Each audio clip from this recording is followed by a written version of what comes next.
muy especial de cara al 24 de marzo. ¿Cómo estás, Lucía? Bueno, muy atareada. Me ¿Ah, sí? imagino, se te ve. A las corridas. Sí. Pero bueno, eso es bueno, porque quiere decir que hay todavía inquietudes con el tema y preguntas y ganas de conversar, ¿no? Ahora vengo de una charla ahí en el Instituto de Formación Docente de SUTEBA, un instituto nuevo que se inauguró ahí en 2 y 44, con futuros docentes. Y bueno, siempre es interesante repensar, ¿no?, la historia reciente de nuestro país, sobre todo en perspectiva de cómo transmitirla. Me parece que de eso se trata. Y bueno, la fecha está marcada en el calendario escolar, ¿no? El 24 de marzo es un feriado y es el Día de la Memoria por la Verdad y la Justicia. Y en las aulas hay que trabajarlo, así que eso es una posibilidad también de reflexionar con las pibas y con los pibes sobre la democracia, ¿no? Si esta es la democracia que queremos, qué le falta, ¿no? ¿Qué nos gustaría que tenga?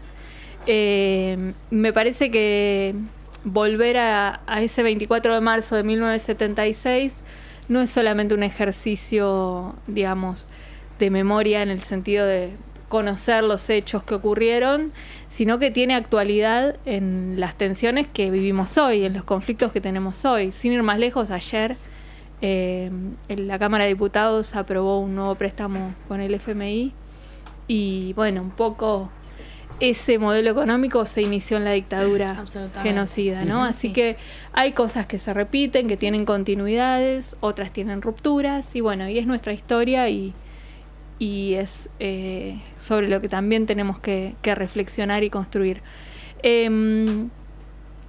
Va a haber una movilización en La Plata el domingo a las 3 de la tarde en Plaza San Martín. Los organismos estamos convocando para, en esta que va a ser la primera marcha sin madres de Plaza de Mayo de nuestra ciudad, hacer la ronda que ellas hacían alrededor del monumento. Recordamos que en La Plata las madres marchaban los miércoles a las 3:30, así que vamos a homenajearlas con esa marcha. Vamos a colocar los nombres de todas las madres de La Plata allí alrededor del monumento, y bueno, después vamos a movilizar para terminar en Plaza Moreno, y el lunes a las 14 horas se convoca en Ciudad de Buenos Aires para marchar hacia Plaza de Mayo, ¿no? Así que bueno, las convocatorias ya están planteadas. Esperemos que la movilización sea nutrida. Creo que el momento del 24 de marzo, además de la marcha histórica y el repudio a la dictadura, tiene siempre una actualidad, ¿no? Dialoga con lo que está pasando en el presente.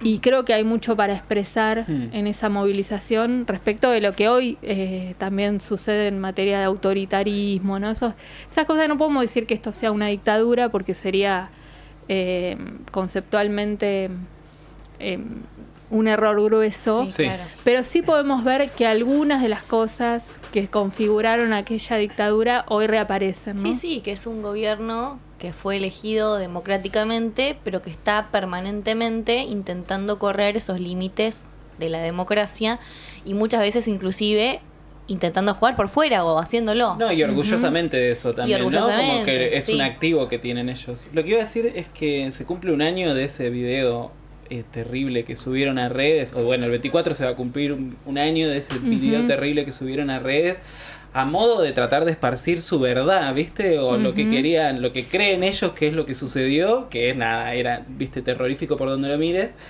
Nada, atento a ver con qué nos sorprende sale, este año, o nada incluso quizá, no sé. Sí, que hay que decir qué mala calidad de esos videos. No, malísimo, tremendo, el del terrible. 8M, igual que el del terrible. 8M. No, terrible. No. Pero bueno, lo hacen. Lo replican. En realidad tampoco hay nada novedoso en ese video, es remixar lo que fue la teoría de los dos demonios, que es lo que intentó instalar un sector de los propios genocidas para justificar la represión, esta idea de la guerra sucia, ¿no? Que había un bando de izquierda y uno de derecha que se enfrentaron cuando vos lo que tenés es el aparato del Estado puesto al servicio de la represión sistemática de organizaciones que ya estaban desarticuladas cuando el 24 de marzo del 76, ¿no? Entonces, y tenés una violencia previa también, la de la AAA y la CNU, que esa hay que mencionarla, ¿no? Porque no es que de un día para el otro suceden las cosas, ¿no? Los climas se van instalando, se van legitimando ciertas prácticas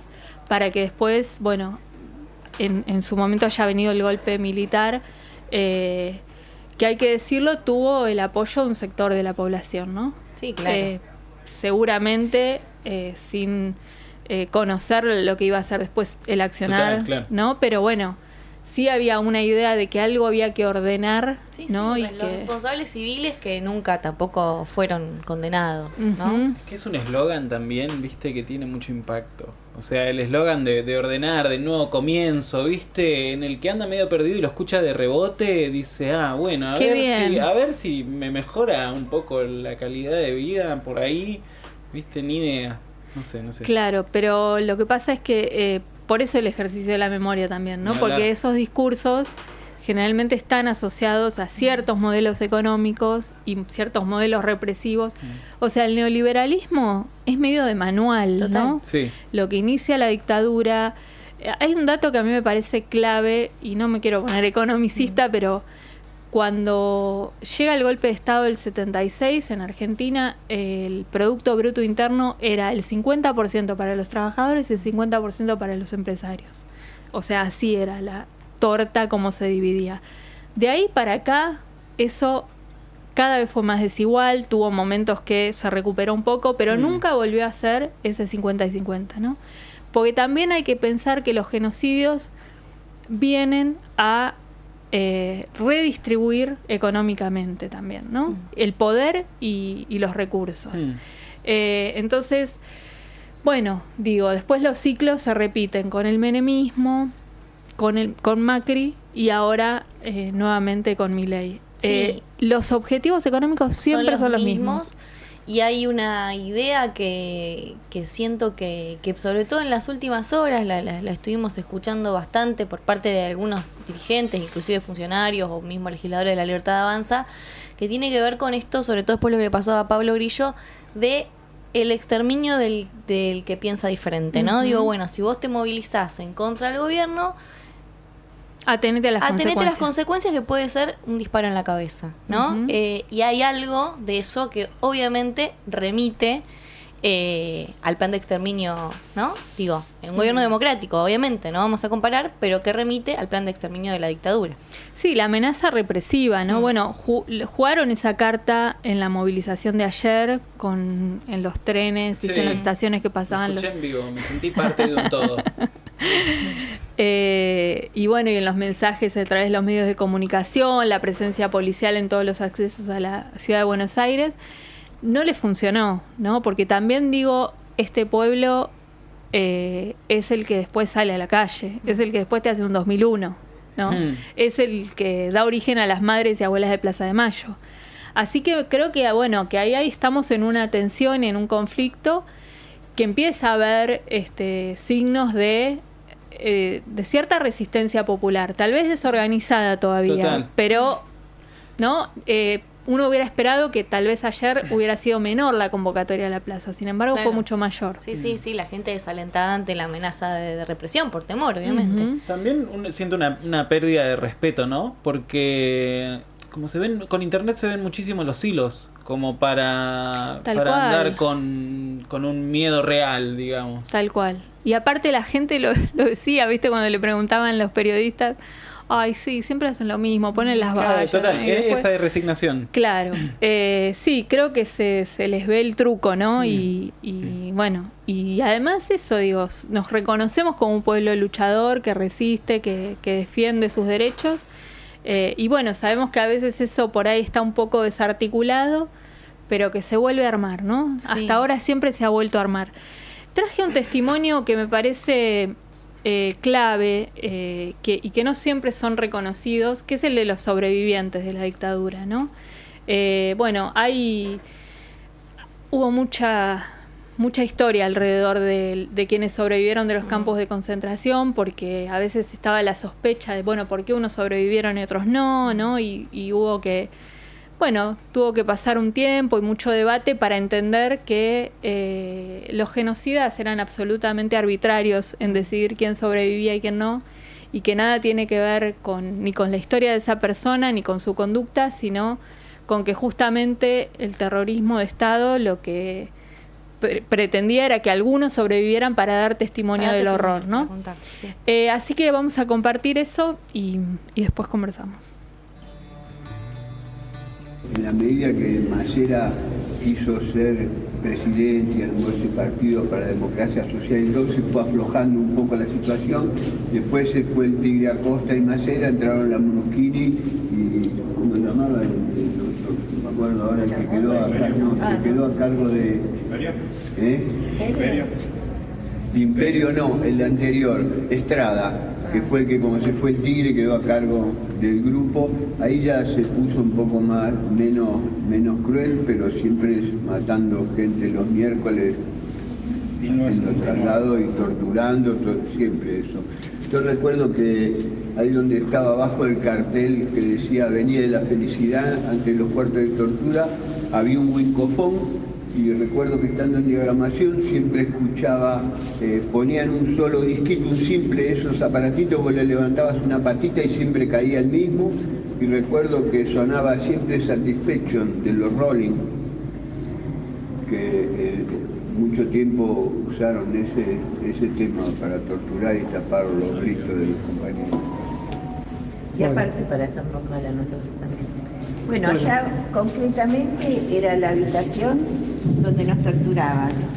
Ahí estaban los paneles del organigrama de la organización que pertenecíamos a medida que íbamos cayendo.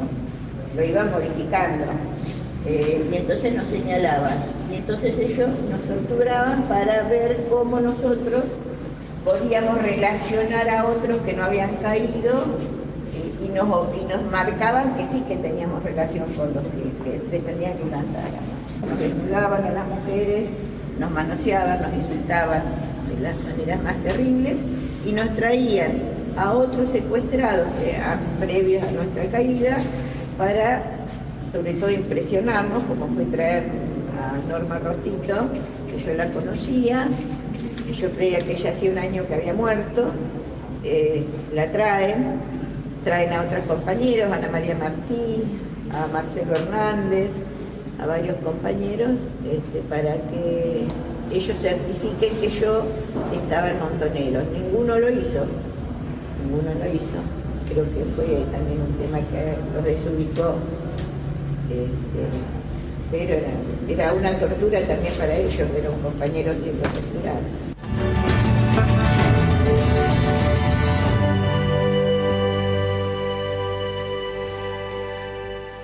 Bueno, no dejan de estremecer esos relatos.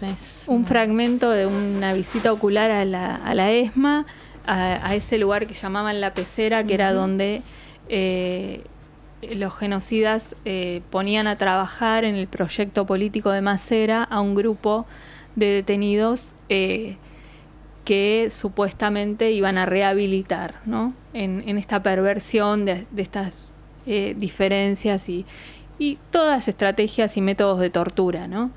Pero quería traer esta voz porque me parece que sin el testimonio de estos sobrevivientes no hubiéramos tenido juicios por crímenes de lesa humanidad, no hubiéramos podido reconstruir los sitios de memoria, ¿no? Con la precisión de qué era lo que pasaba en cada lugar. Y sobre todo me conmueve mucho que sigan contando la historia, ¿no? Dando testimonio con lo costoso, que yo sé que es eso porque a mí me toca desde otro lugar. Pasa el tiempo y siguen como siendo leales a sus compañeras y compañeros también desaparecidos, ¿no? Entonces me parece que y que además es el testimonio más elocuente, ¿no? O sea, ellos estuvieron ahí, a ellos les pasaron estas cosas.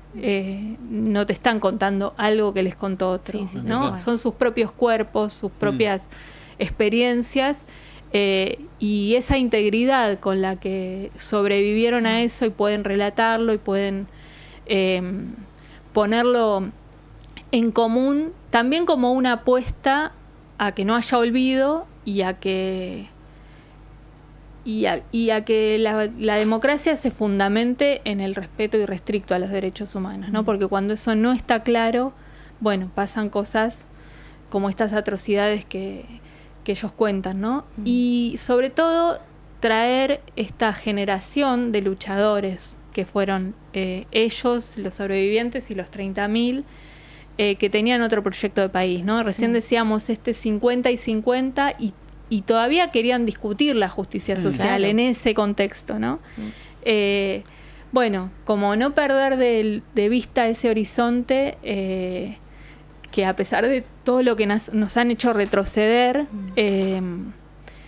poder recuperar, ¿no? esa dimensión de lo utópico y de que las cosas pueden ser de otra manera. Creo que la posibilidad de trascender este tiempo oscuro que estamos viviendo también tiene que ver con permitirnos soñar un tiempo que tenga otras características y empezar a construirlo y a transitarlo. Así que, bueno, eso, un poco este 24 de marzo, 23 en La Plata, 24 en Ciudad de Buenos Aires, movilizarnos, sumarnos y aportar nuestro granito de arena a ese futuro que tiene que ser distinto, porque necesitamos que sea distinto, porque este es injusto, porque queda un montón de gente afuera, porque están tensando hasta las cuestiones democráticas más básicas, totalmente, ¿no? Que la policía te pare y te pregunte a dónde vas porque vas a una movilización. Sí. ¿No? Involucrarnos, realmente involucrarnos. Me quedé pensando mucho el otro día, la semana pasada, cuando vos dijiste que, los jubilados de hoy son esa generación, pertenecen a esa generación diezmada, ¿no? Exacto. Que bueno, quizás no todos eran militantes, pero bueno, crecieron o fueron jóvenes en ese clima social y político, ¿no? Quizás viendo desaparecer a hermanos, amigos, primos, gente de su generación. Mis viejos son de la generación Malvinas, por ejemplo, y si bien mi viejo no viajó a Malvinas, los últimos días de su vida soñaba con eso. Y ahí me di cuenta cómo la historia deja huella a veces en una generación, aunque él no haya participado directamente de la guerra de Malvinas en este caso. Pero bueno, nada, también eso, ¿no? Vos decías cómo dialogan estas cuestiones con el presente, a veces dialogan de forma muy directa, que es en este caso que bueno, los jubilados de hoy pertenecen a esa generación. Sí, vos escuchás testimonios de jubilados que dicen que los hijos les dicen que no movilicen, que se cuiden, ¿no? Y ellos dicen, bueno, pero ¿qué es peor riesgo? ¿Quedarme en mi casa resignado a esa jubilación? Sin remedios, sin acceso a derechos y además con el factor subjetivo que significa asumir que eso va a ser tu vida, ¿no? Y que vos no podés pelear por algo mejor. O salir a la calle, exponerse probablemente a situaciones represivas, pero defendiendo la dignidad, ¿no? Creo que ahí es donde está esto de esa generación tan potente, ¿no? Que sigue estando, de hecho, ¿no? Porque, bueno, decíamos eso, son los que están dando la pelea en la primera línea de batalla en este contexto. Así que bueno, razones de más para también ir los miércoles a movilizarse. Ya no quedan días, y acompañar. No, chicos, hay que organizar la agenda, claro. Y bueno, de 4 a 6 voy a hacer cosa, de 6 a 8 voy a la otra. No, bueno, laburamos, tenemos otras responsabilidades, pero sí, el 24 de marzo no hay excusa porque es feriado. Así que todes a la plaza. Invitamos también, si se quieren sumar a la columna de los organismos, de hijos, que vamos a estar desde las 14 concentrándonos. Y bueno, y por supuesto en La Plata, que el año pasado hicimos una movilización enorme. Y esperamos que este año sea todavía mayor, porque bueno, nuestra ciudad es una de las más castigadas, ¿no? Por el terrorismo de Estado. Y además porque fundamentalmente se nos fueron las madres y bueno, y hay que ser el relevo de esa lucha también acá en la ciudad. Total. Gracias, Lucía. A Bueno, ahí ustedes. vamos a estar entonces el domingo. La concentración es desde las 15 Plaza San Martín. en Plaza San Martín, se marcha hasta Plaza Moreno. Y el 24 en la Ciudad Autónoma de Buenos Aires desde las 14. ¿Sí? Ujú, así es. Bueno, nos vemos entonces en la plaza. Muy Muchas bien. gracias. Gracias, Pasó Lucía. Lucía García Ixinson con su columna de Derechos Humanos. Y si te parece, Tayel, me chiflas al oído aquello que vaya a sonar ahora, que quiero decir algunas palabras acerca. Ah, bueno, un desastre, visiones futuras. Es un temazo. Vayámonos con eso y ya venimos.